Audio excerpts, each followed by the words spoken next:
নমস্কাৰ বন্ধুসকল, আপোনালোকে স্ক্ৰীনত এটা ভিডিঅ' লক্ষ্য কৰক। এই ভিডিঅ'টো সামাজিক মাধ্যমত পূৰা ভাইৰেল আৰু এই মানুহজনে 8 বছৰীয়া শিশুক দৰ্শন কৰি বৰ্তমানে খুব চৰ্চিত হৈ পৰিছে। এই মানুহজনক লক্ষ্য কৰক, ৰাইজে অলপ দিলে ৰাম দুনাই আৰু আৰক্ষীক খবৰ দি পেলাই আৰক্ষীক চমজাই দিয়ে।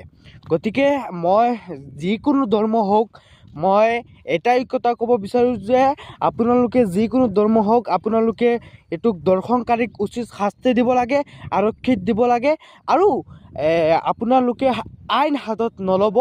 আইন হাতত নলৈ আপোনালোকে চুলি কাটি দিব আৰু ৰাইজে অলপ দিছে চাওক, আপোনালোকে ৰাইজে চুলি কাটি আৰু মানে গতিকে আপোনালোকে ভিডিঅ'টো শ্বেয়াৰ কৰক, এই ভিডিঅ'টো শ্বেয়াৰ কৰক যাতে দৰ্শনকাৰীবিলাক সচেতন হয়, হুঁচিয়াৰ